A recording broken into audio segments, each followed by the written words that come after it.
Okay, this is called the Bernoulli equation. It has to do with the Bernoulli principle. Pretty much it's hydraulics. If I push something small on one side, it's going to lift something really big on the other. But we're not learning that. We're learning how to solve this. This will come in handy in your physics class. So this is P, which is pressure, and this is rho, which is density. Rho and P are the different things. You got to make sure that you see that. V is velocity, gravity, elevation. This is a constant. So what I would do personally is I would multiply both sides by 2 and multiply all of these guys by 2 so I can get rid of that fraction so I can not freak out about it. So if you multiply both sides by 2, you get 2p plus rho v squared plus rho g y equals 2a. And I missed a 2 here, and make sure you don't do that.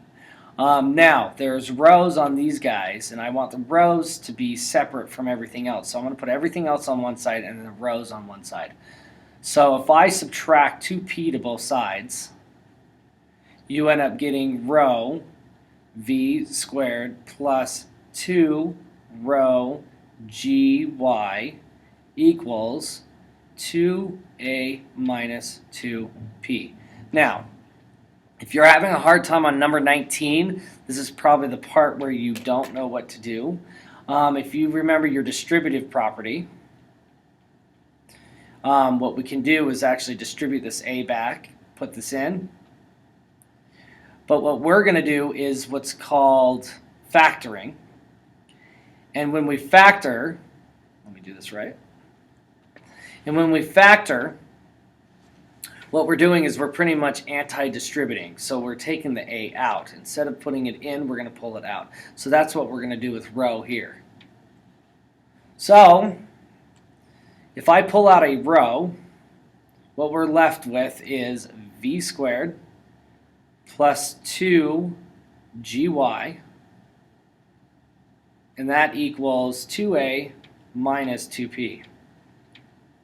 So if rho is getting multiplied by all this, I'm going to divide by all this to get it out of the way.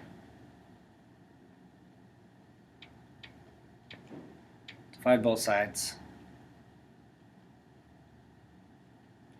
So what you end up getting is rho, which is what we wanted to get by itself, equals 2a minus 2p, all divided by v squared plus 2gy.